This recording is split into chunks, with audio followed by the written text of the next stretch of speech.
కృష్ణా పరివాహక ప్రాంతంలోని ప్రాజెక్టులకు జలకళ సంతరించుకుంది. ఎగువన కురుస్తున్న భారీ వర్షాలతో పాటు బంగాళాఖాతంలో ఏర్పడ్డ వాయుగుండం కారణంగా కృష్ణానదికి వరద పోటెత్తుతోంది.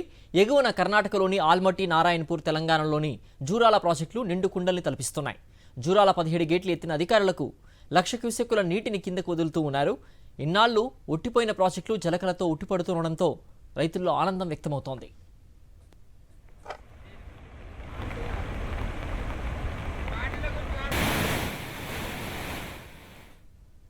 కృష్ణా పరివాహక ప్రాంతంలోని ప్రాజెక్టుల తాజా పరిస్థితిని మా ప్రతినిధి విజయభాస్కర్ అందిస్తారు. కృష్ణా పరివాహక ప్రాంతంలోని ప్రాజెక్టులన్నీ కూడా జలకళ సంతరించుకున్నాయి.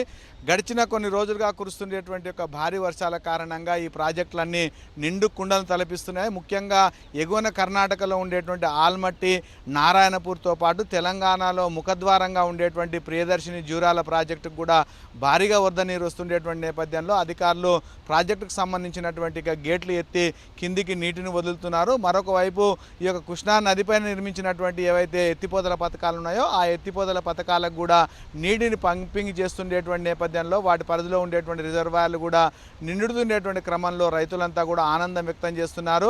అయితే ముఖ్యంగా ఎగువన ఉండేటువంటి ఆల్మట్టికి సంబంధించినటువంటి ప్రాజెక్టు పూర్తి స్థాయి యొక్క నీటి యొక్క సామర్థ్యము 123 టీఎంసీలు ఉంటే ప్రస్తుతం ఇప్పుడు 86% పూర్తి స్థాయిలో నిండడం జరిగింది. దీంతో అధికారులు పైన గేట్లు ఎత్తి కిందికి 1,25,000 క్యూసెక్ల నీళ్లు వదులుతుండేటువంటి క్రమంలో ఆ నీరంతా కూడా నారాయణపూర్కి చేరడం, నారాయణపూర్లోకి వచ్చినటువంటి ఆ యొక్క నీటిలో దాదాపు 1,34,000 క్యూసెక్ను 23 గేట్లు ఎత్తినటువంటి అధికారులు కిందకు జూరాలకు వదులుతున్నారు. దీంతో జూరాలకు క్రమంగా వరద నీరు పెరుగుతుండేటువంటి నేపథ్యంలో అధికారులు ప్రస్తుతానికి 17 గేట్లు ఎత్తినప్పటికీ కూడా ఒక వరద ఉధృతిని చూసి వాటికి అనుగుణంగా ఇక్కడ ఉండేటువంటి ఒక గేట్లను ఎత్తడానికి కావాల్సినటువంటి ఏర్పాటు చేయడం జరిగింది.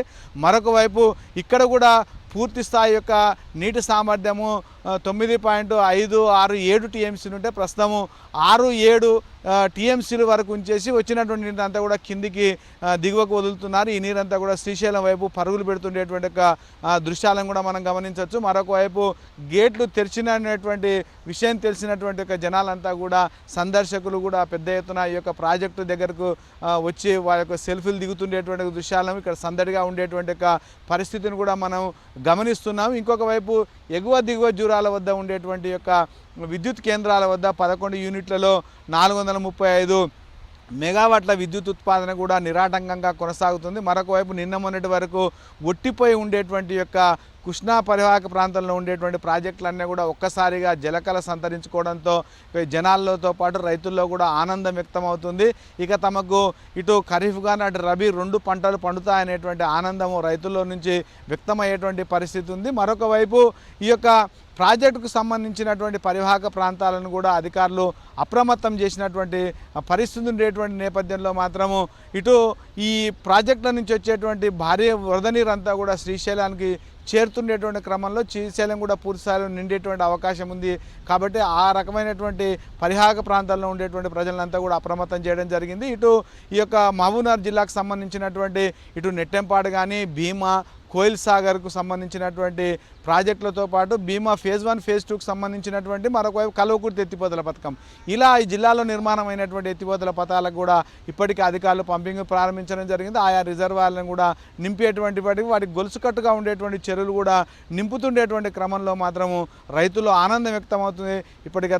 ఇప్పటికే నార్లు పోసి సిద్ధంగా ఉండేటువంటి రైతులు నాట్లు వేయడానికి సమాయత్తమయ్యేటువంటి పరిస్థితి మాత్రము మనకు కనిపిస్తుంది. కెమెరామెన్ అరవింద్తో విజయభాస్కర్, సాక్షి న్యూస్, మహబూబ్నగర్.